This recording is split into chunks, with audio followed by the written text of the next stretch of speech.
Welcome to DIY World Improvement. I'm your host, Catherine Carlozzi.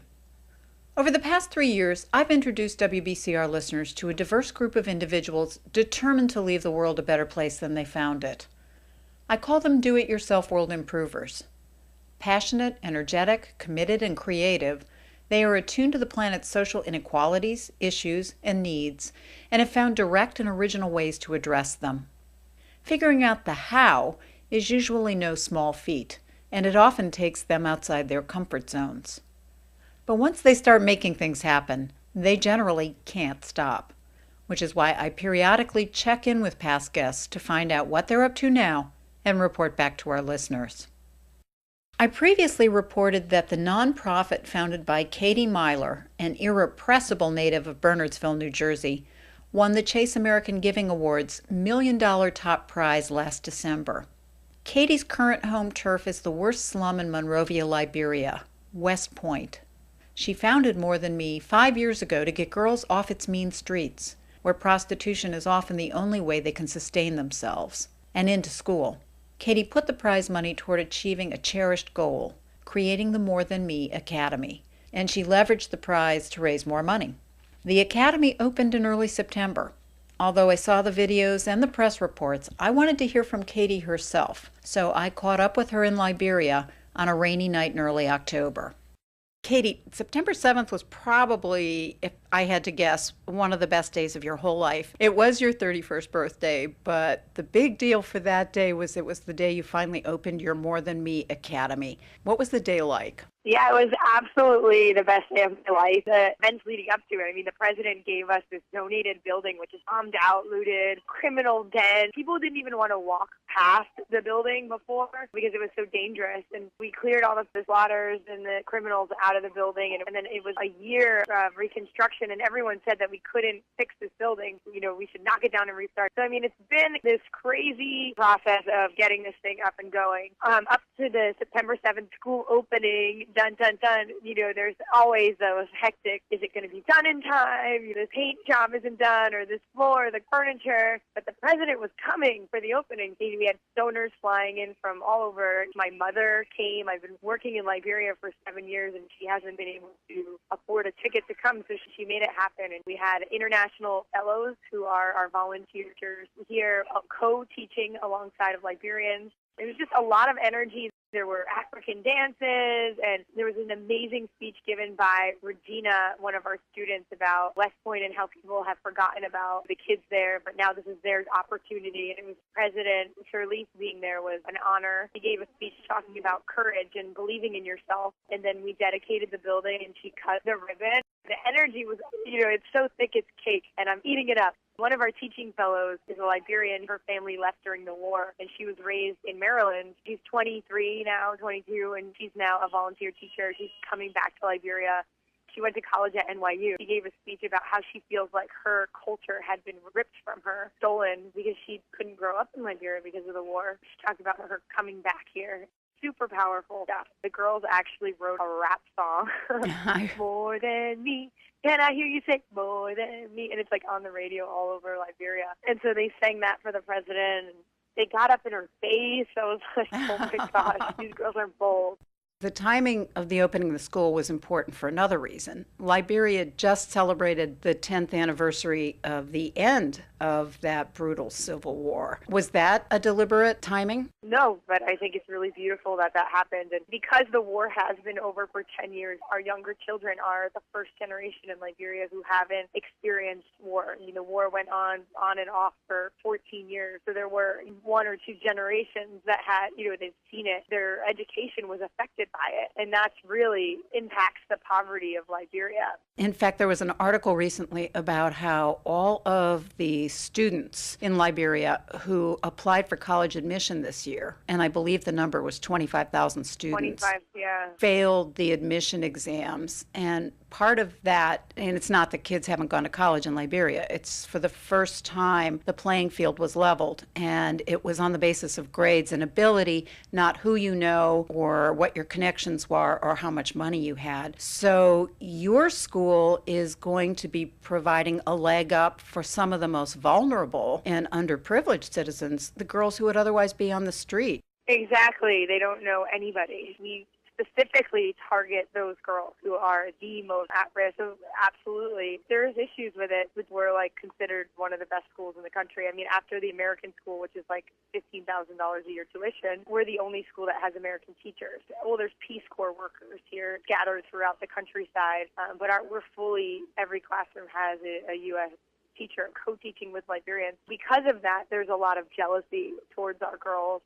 And there's a stigma because a middle class or an average family in Liberia isn't able to get their child into the school. You know, our school's better than the ones that their kids have to go to. You know, it feels weird to them that we are choosing these children of sex workers, and, you know, we're struggling through what to do with that. Everything in Liberia is who you know. It was also rated in USA Today as the most corrupt country in the world. I think they won that honor with, there was a country in Southeast Asia. So, I mean, I've seen it. It's just unreal, the corruption and how things work here. And luckily, for now, we know all the right people. But when this government changes, it'll be a different story. For now, we're actually doing pretty well. She's got another 4 years. So Right. we're actually planning on getting our own boarding school. So our private land, we need to fundraise for that. And then that way, we're safe no matter what, because it is government property that we're in right now, which lots of people say is a miracle that the government's actually giving something away for free. Didn't President Sirleaf say that if you want to help Liberia? Actually, the question was, they asked, what is the number one way an American can help Liberia? And the Honorable Johnson replies, support Katie Meyler in this initiative. So I thought that was the maximum credibility, a shout out from the president of Liberia. She definitely understands and passionate about girls' education, and so she's helped to really push things forward for us. How many girls are enrolled right now? Today we have 111, but by the end of the year we should have 220. Numbers obviously are important because those numbers represent lives. They need so much attention because there's abuse in these kids, and there's, you know, a lot of disabilities because of the malnutrition. So every child comes with a slew of attention that they need, and so it makes it very difficult to, you know, increase the numbers. I promise the world, I'm just trying to get everything squared away with the 111 that we have. It's like 20 to 30 per classroom right now. What's the curriculum like? What are their days going to be like at your school? What will they be studying? They already started school, so they already started studying. Our principal taught in the Bronx for 8 years. She grew up in Manhattan, but she was a teacher and also taught other teachers how to teach. Right now, we started with a U.S. core curriculum, which she got from the school that she was working at before. We've looked at millions of, I mean, that's what I spent last 6 months like researching curriculum. We are combining that with, we use a U.S. curriculum focused on math and history and science. You know, we add Liberian culture to that mix. But we want to be a school that can eventually be really internet-based. That would cut costs, and the kids are obsessed with technology. So I think it would be really beautiful to be able to have site classrooms or have girls working independently with a facilitator. But the reason to do that is that they're all so different, all of them. We have one girl who is tested at an 11th grade reading, but her comprehension of that reading is a 2nd grade. And they're all like that. Like, it's all mixed up, and it's hard to really group them into class and effectively teach them in, you know, in book. I mean, we're doing our best. Anybody's welcome to come. Actually, we do have a volunteer program. Our school goes from 7 a.m. to 5 p.m. So from 7 to 1, they have school. And from 1 to 7 to 12, and then they have lunch. And then 1 to 5, we have an after-school program where these kids are learning how to stand up straight. Have to teach everything, like how to flush a toilet, what clean water is. So we need volunteers to help us with our after-school program. So we ask that anybody interested in coming would come for like 10 days and lead a workshop on something like dance or art or practicing reading to them or tutoring. You can be creative. Honestly, I had somewhat of a dysfunctional childhood, and what changed me was people loving me and believing in me. And yes, the curriculum is extremely important, and the computer lab that we have, I feel like the number one way that these girls' lives will turn around and change is the care and the love and attention that they're going to be getting and that they do get from our staff, which feels like a family. But, you know, we're also very impact-driven. We have a monitor and evaluation fellow. She teaches, and then she's constantly telling us how we're doing with each of our students in our program. But there's a lot more than anybody would ever imagine. I mean, the fact that the girls are eating every day is huge. They weren't eating every day before, or that when they're sick, they don't die because we have a school nurse, which is unheard of.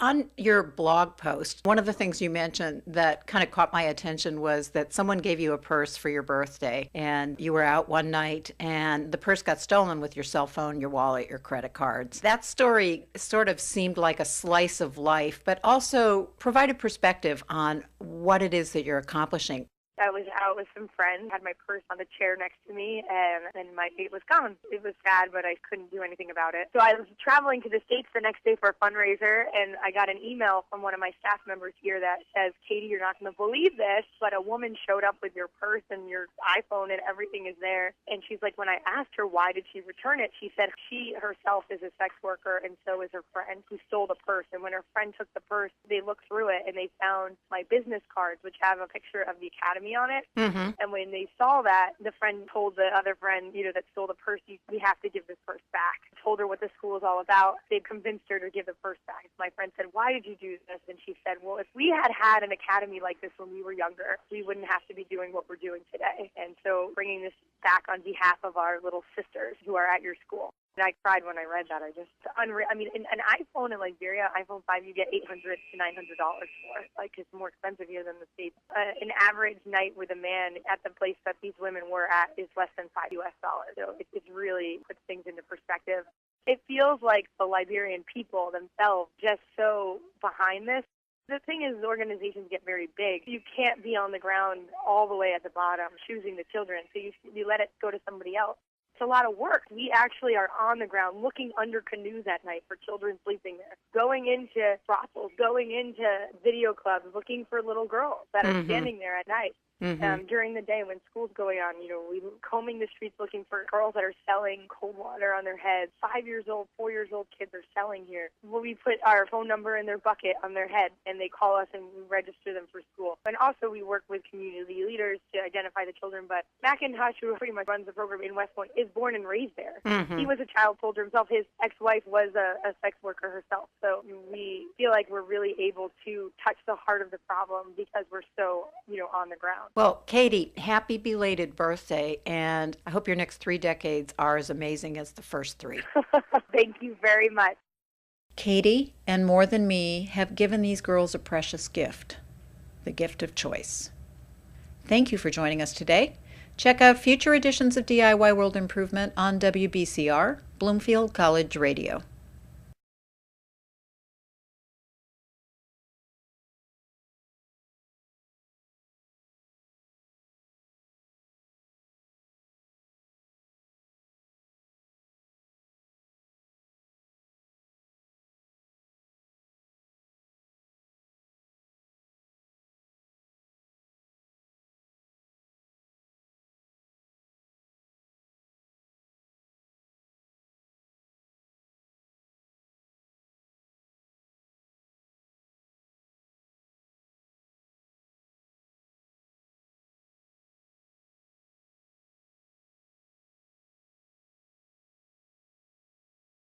Katie, September 7th was probably, if I had to guess, one of the best days of your whole life. It was your 31st birthday, but the big deal for that day was it was the day you finally opened your More Than Me Academy. What was the day like? Yeah, it was absolutely the best day of my life. The events leading up to it, the president gave us this donated building, which is bombed out, looted, criminal den. People didn't even want to walk past the building.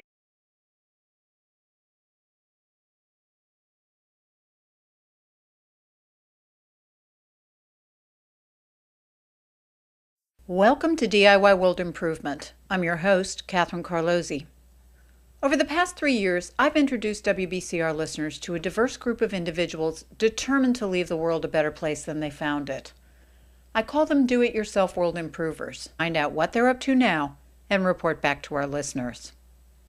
I previously reported that the nonprofit founded by Katie Meyler, an irrepressible native of Bernardsville, New Jersey, won the Chase American Giving Awards $1 Million top prize last December. Katie's current home turf is the worst slum in Monrovia, Liberia, West Point.